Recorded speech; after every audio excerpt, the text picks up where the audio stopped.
this. There we go. I got to put it up so I can knock it down later. What a ruse. All right.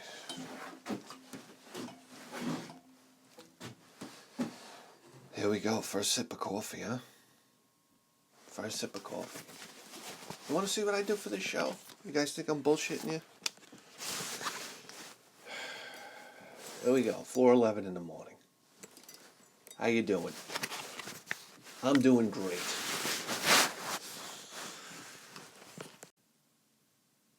RC cars and video games, they went hand in hand. They really did. I remember my buddy Todd. First time seeing an RC car was the Grasshopper. Absolutely mind-bending experience. I couldn't believe it. I couldn't believe how fast it was going. Oh my God. I think he got it for his birthday. Oh my God. And the Grasshopper was like the low at Tamiya. Listen, back in the 80s, if you had a remote control car, it had to be Tamiya. Don't even talk to me about Kyosho. Oh, what garbage they made. The only decent thing Kyosho made was probably the Big Brute. Remember the Big Brute? Big Brute, and it was a shit truck anyhow, but it looked good.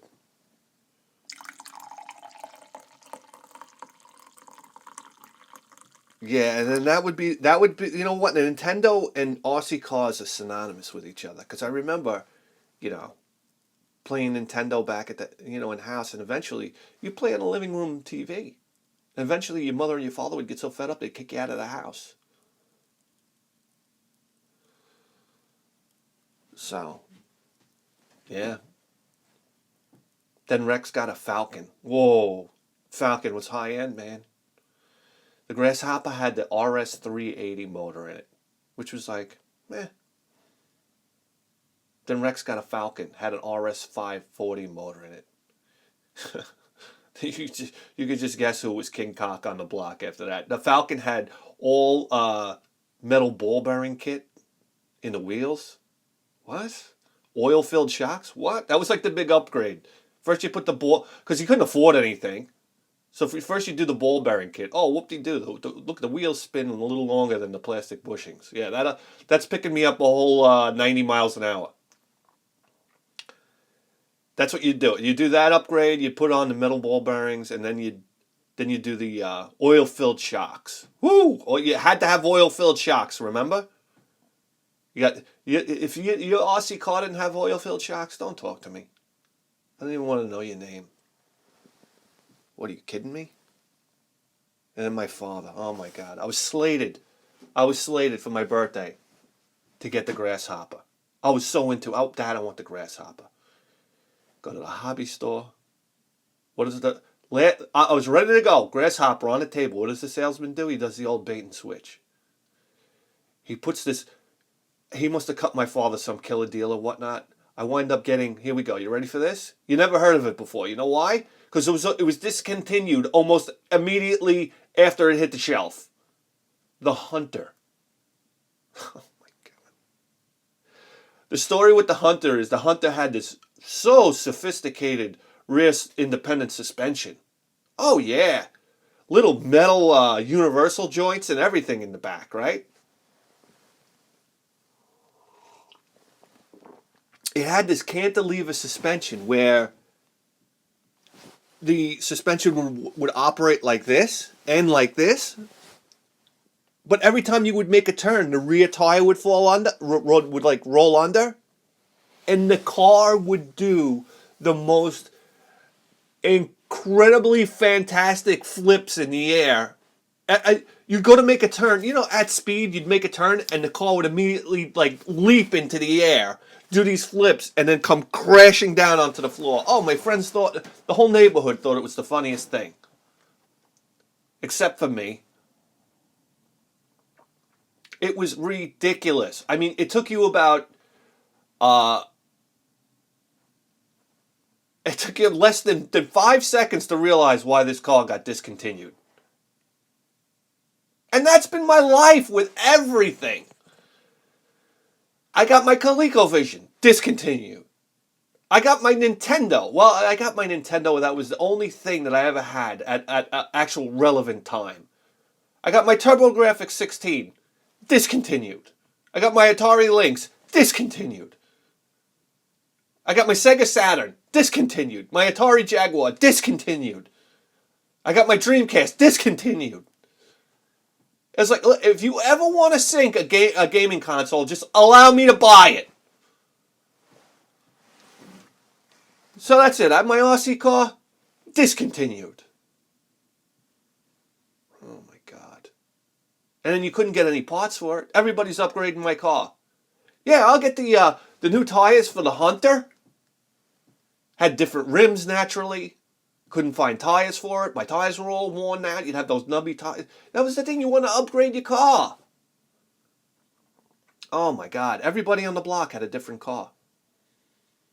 Rex had the Falcon. Todd had the Grasshopper. Oh, but John Beal had the Hornet. Oh. Chris Slee had the Frog.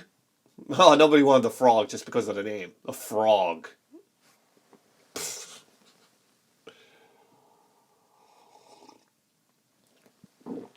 Oh, and then you would you'd that way, and then one day it was like, Todd with his 380 motor. One day he came out and he got a what was there was a gem series of motors. Blue Diamond, Black Diamond. He got a Blue Diamond motor for his Grasshopper. And next thing you know, his Grasshopper was eating everybody on the block. Oh my God. Then that was a thing. That was the whole thing. Upgrading your car. Like upgrading the engine. And I remember flipping through the pages of Tower Hobbies and just drooling over the king of RC car engines at the time. It was the Trinity Nuclear Assault. Oh! And it'd have the RPM ratings on it. This thing was rated at like 56,000 RPMs. Wrap your head around that. I remember when I got into cars later on, it's like, wow, this car can rev up to like, $8,000. It's like $8,000.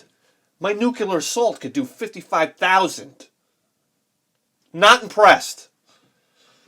Anyhow, and then you get the Tower Hobbies magazine, right?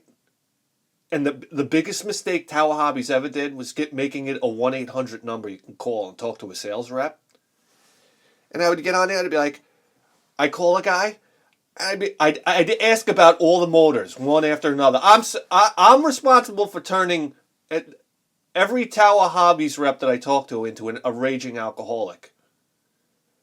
Because I call up, I say, if I got the Trinity Nuclear Assault motor, would that burn out my speed controller?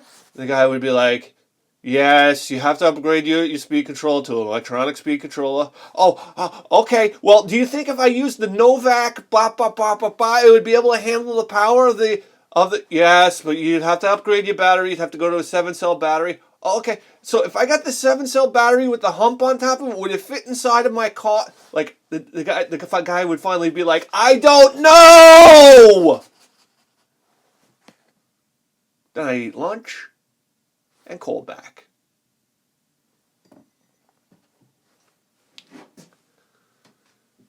And then cars were like the big rage. Everybody had the RC cars. You had the Feudable radio.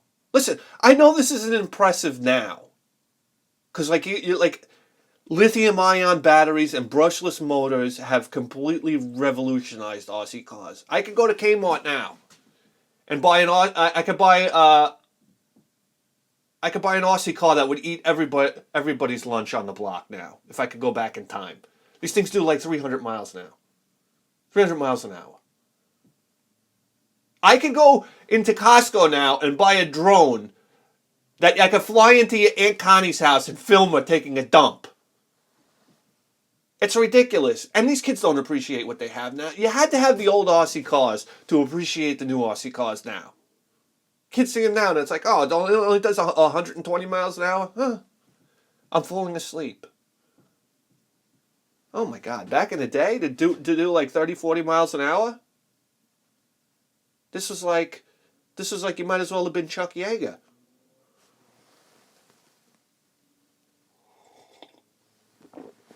And then out came the trucks. Like, then everybody wanted the trucks, right?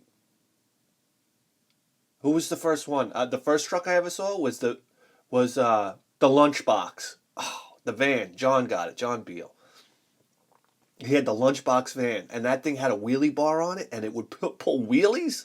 What? The lunchbox was the coolest. It was the lunchbox and the Midnight Pumpkin. Midnight Pumpkin was just like a top swap. Like it was just a different top. It was a pickup truck, and the Midnight Pumpkin was this van. You're supposed to paint it orange, whatever, and it would pull wheelies. Oh, pull wheelies. Thing was awesome. And then, naturally, I got the Blackfoot.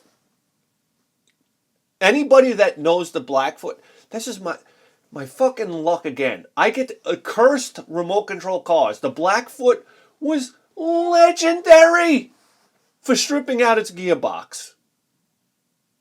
The fucking thing, I don't think it lasted a week before all the spur gears. I got to know the gearbox on a Blackfoot. I think today I could take it apart blindfolded. And I got news for you. These were complex gearboxes back in the day. Had little spur gears in there that would wear out. Oh my God! And every time you drove your Blackfoot, it was like you were ready to break into a sweat because you didn't know if you were going to hear that dreaded. It would start. You'd hear the gear stripping. Oh my God! And it had those dog bone axles that would fall out. Oh, anybody that had a Blackfoot, and Tamiya sold a lot of them, trust me, knows what I'm talking about. And it had that hard plastic body with all the grill parts and whatnot. You roll it once, you fucking, the plastic light ball would fly off, the grill would pop out. You knew a Blackfoot it's been through some abuse. Because all of those little doodads and baubles that they put on there would pop off.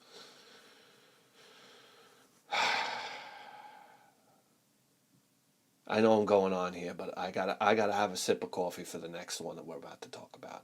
Holy shit.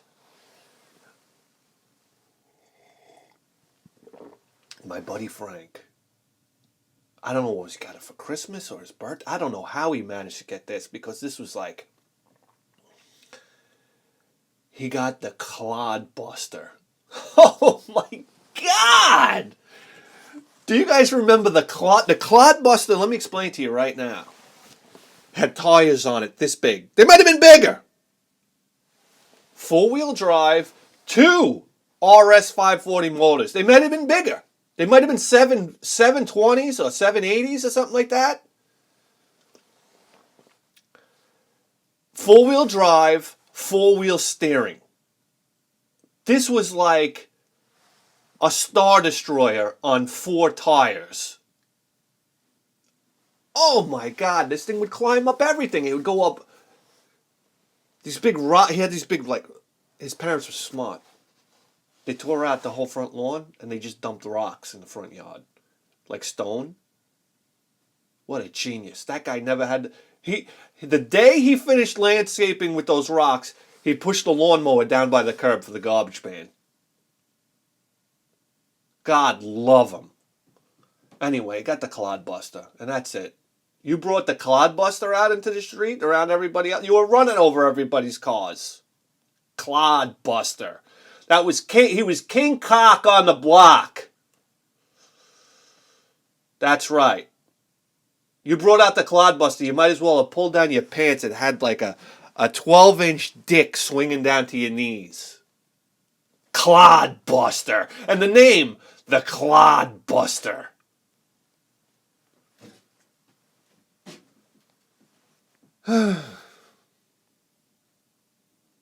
What do we got? Video games. You guys want to talk more video games? All right. You know. So I'm in the break room at work the other day. And I'm thumbing through Craigslist. I don't do that. You guys are not going to believe me. I don't do this all the time. It's almost like a random thing where I go on Craigslist. And guy's got a stack of Nintendo games on there, maybe a dozen. And he wants $50 for them. And there were a few titles in there that I really wanted. And it was basically a break-even deal. Where it was probably like the games there were probably worth the $50. So lately, I've been calling, like texting people and kind of lowballing. Like I say, hey, I'll give you, I don't know, 35, say. But then I think I've been scaring people away because I haven't been getting any, I haven't been getting any replies. So I said, let me not do this time. Let me get the guy's phone number and talk to him. So the guy leaves me his phone number. I call him up. I say, are you guys, is anybody awake still? I'm sorry, I'm rambling. I basically call him up. He says, I said, you got more games? And he's like, yeah, I got more games. So I was like, great. Can I come over and take a look? I go over after work. You know what? It's unbelievable, man. Number one, I can't get fucking words out of my mouth right now. I really can't read this guy because he's like maybe like 25 years old. I walk into the house, he's like 25 years old. So I'm thinking to myself, he's too young to have these as a kid. But then again, I should have went a little deeper with this. All right, so basically, I said, hey, you mentioned you had other video games. He goes, yeah. He goes, hold on. He brings out another stack of Nintendo games. And to be honest with you, the second stack is better than the first. So I'm thinking to myself, does this guy really know about these games? Because it seems like a young guy like that would have to be a collector to have them. And if he's a collector, does he know what he has here? Anyhow. So then I say to him, well, do you have anything else? And he goes, yeah, I have some N64 games. So he brings out some N64 games. Okay, a couple. And I'm like, okay. And I said, do you have any more games? He goes, yeah, I got some Super Nintendo. I'm like, how many times do I got to tell you, just bring everything out? So anyway, he brings out some Super Nintendo games. And then, so he's asking $50 for the original lot of Nintendo games. So I'm like, how much you want for everything? So immediately he looks over at his mother. And I'm looking at his mother, and she's like, well, let's say his name's Timmy. Well, Timmy, what are they worth? So right away I start like breaking out into hives because I think she's going to like lunge for the computer and start checking eBay. And I said, well, give me an idea what you want for him. So the kid says, $80. So I'm like, I'm sorry, $100. So I'm like, all right. So I said, how about 80? And he goes, okay, I'll take 80. So, enough talking, for Christ's sake.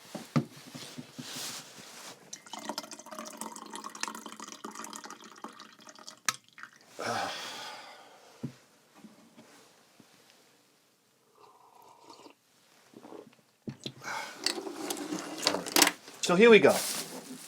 A bag of video games that I spilled coffee on, by the way. I've been on a coffee spilling tear. All right, let's do the Nintendo games first, huh?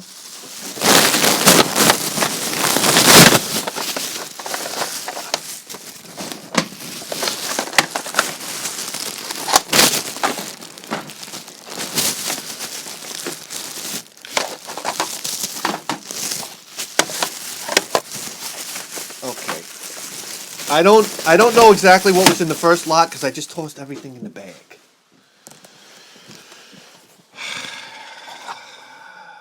Super Mario 3.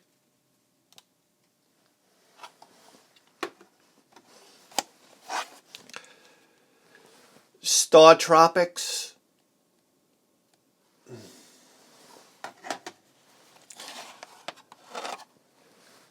Blaster Master.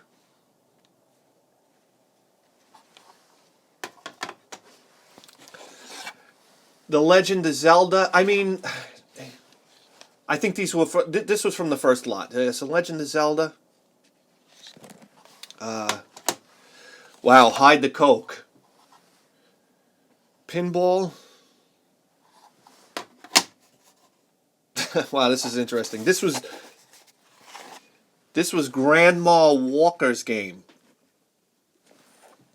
Annie. Okay, here's a game that I feel like I was robbed of growing up. I was like, imagine growing up and I never played Metroid. Or I feel that way about Kid Icarus because it was like that was the decision I had to make when I went to the video game store. It was, am I gonna buy? This was I remember when I got Metroid. It was Toys R Us, and I was looking, and it was either Metroid or it was Kid Icarus. Kid Icarus, not Icarus. It was either Metroid or Kid Icarus. And I just happened to go, it's amazing the paths you can take in life. I mean, this is stupid. Well, we're talking video games here, but it applies to everything in life. I chose a certain path. I was a Metroid guy. Imagine, I could have went Kid Icarus, and I could have been a Kid Icarus guy, and maybe never been exposed to Metroid. Which is kind of impossible, because everybody had Metroid. But still, I would have played, and I would have beaten Kid Icarus, and then that would have been my story standing here now. Fascinating, right? No. I know. All right, but I feel like I was robbed of this game. I feel like this is one of those games. This and Journey to Silius was one of those games that I was supposed to have growing up. I never had it, and that is the this is a Broderbund. Is that how you say that? I don't know. The Guardian Legend.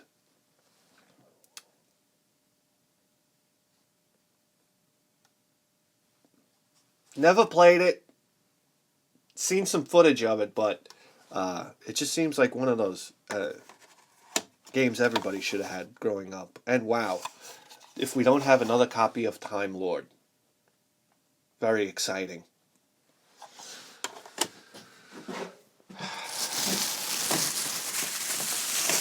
Okay, here we go. Skate or Die.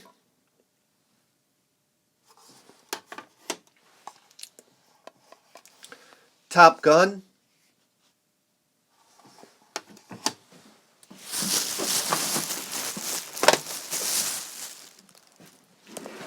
Here's another one of those types of games I felt like I missed out on. It's a game that I played later on, like recently. More recently than when I was a kid. Capcom game. A New Breed of Hero. Bionic Commando. I remember kids talking about Bionic Commando growing up. In school. People talking about Bionic Commando.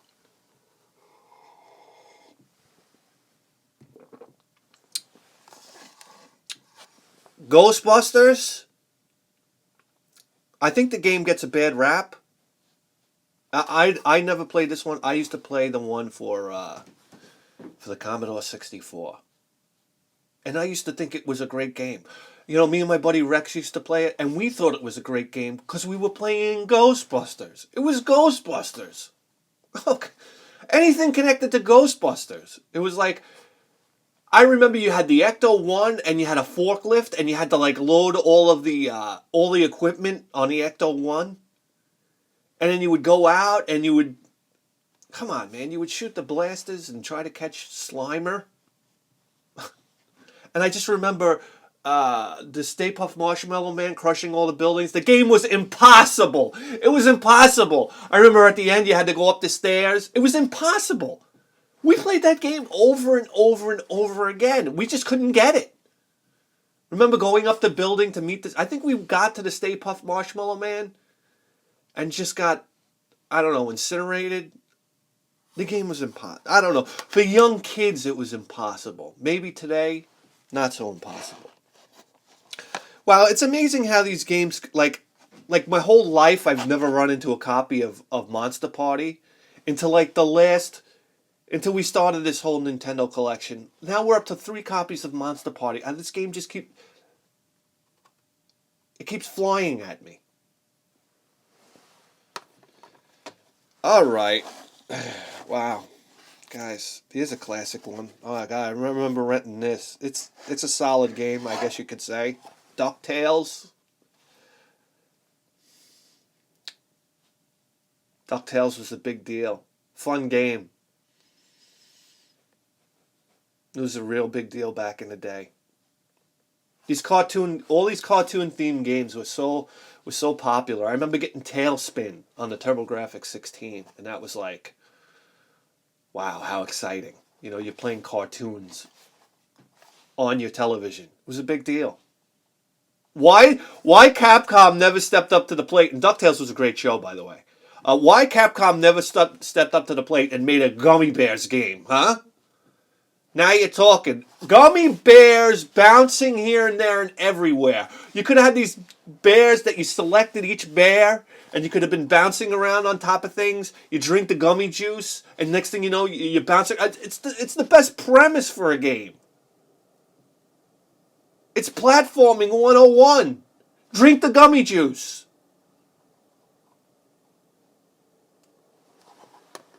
Wake up, Nintendo.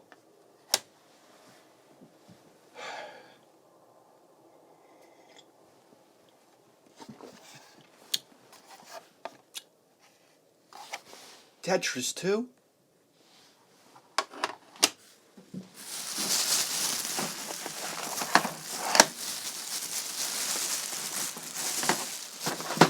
Alright. Oh, wow. Milton Bradley again. Milton Bradley strikes again. I'm trying to figure out all the Milton Bradley games without looking on Google. I just want to find out as it... Do I have to know every piece of information right now? All right, here we go. California games.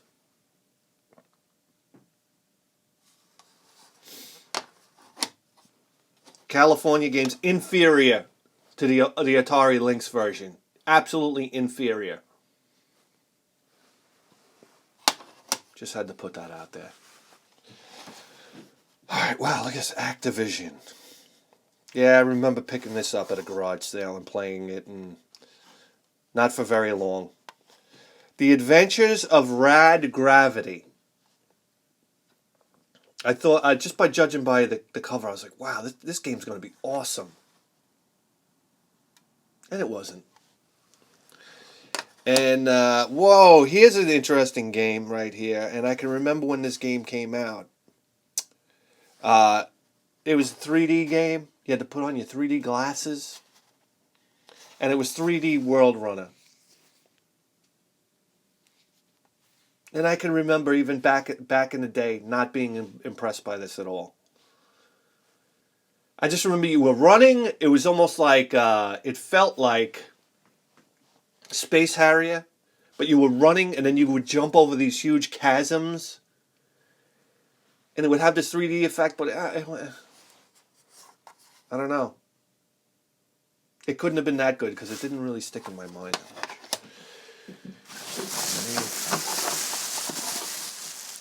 And, there we go.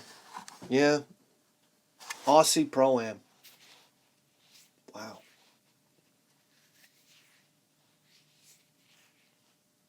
Great little game. Oh, we talk about Aussie cars, and now here we are. Aussie Pro-Am. Aussie Pro-Am. Wow, this ranks as far for the Nintendo. Aussie Pro-Am, one of the best drivers on the Nintendo. And then when you go to the Super Nintendo, what game was like Aussie Pro-Am? Rock and Roll Racing, baby. Oh, I love Rock and Roll Racing. That game is so good. That was like RC Pro-Am on steroids. How about that?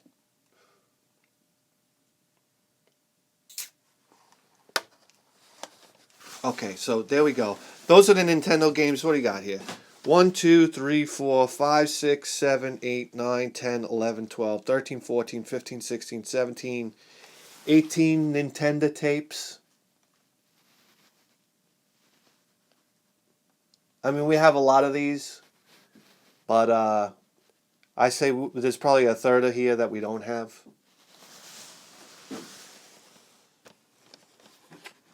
All right, so then moving along, he brought out the N64 games.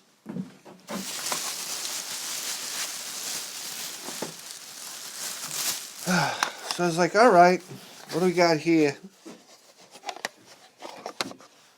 NASCAR 2000.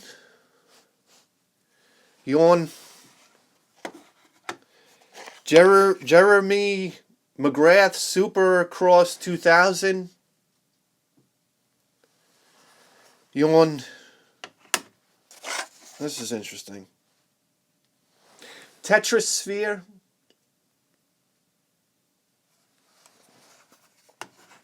And Turok 2, Seeds of Evil.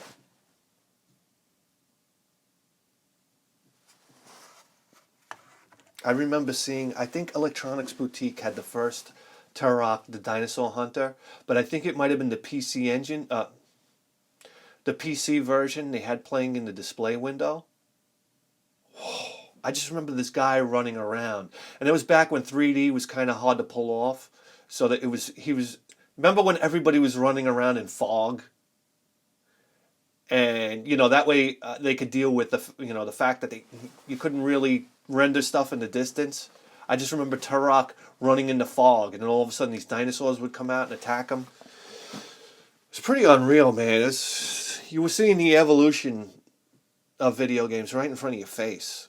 I mean, not like you're not seeing that now, but tremendous leaps were happening back then.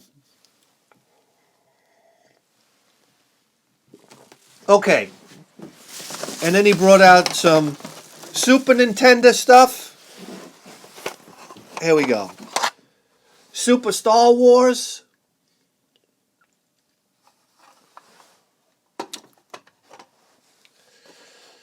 Super Return of the Jedi.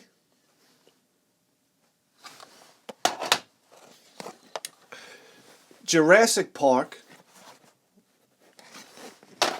Oh, there's two. I screwed up. There's two more N64 games. Here's Excitebike 64 covered with coffee. And Wet Tricks. Ocean game. Interesting. Ocean. I think a great video game music when I think about Ocean. How about that? And Disney's Aladdin for the Super Nintendo.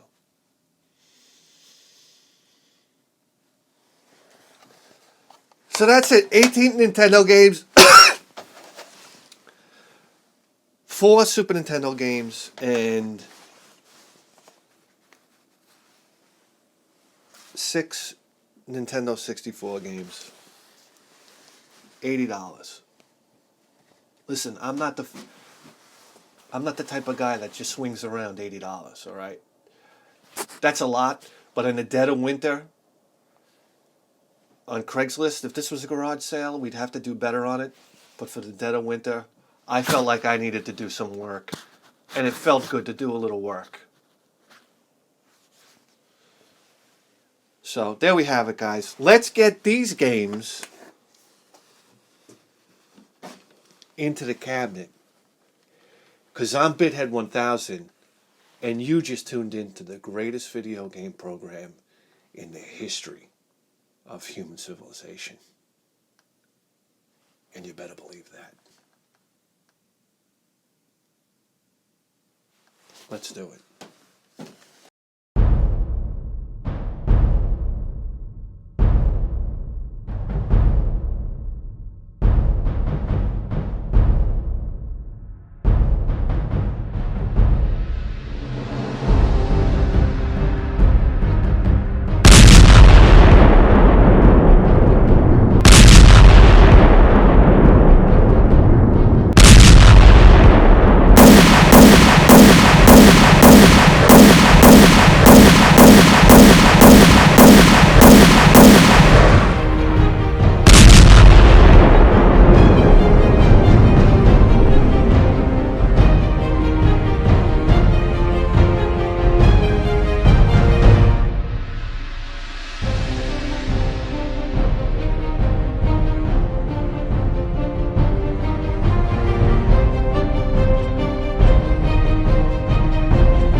I'm ready for this. I'm prepared this time. I am prepared. Not this time, buddy. Okay. This time, I guess.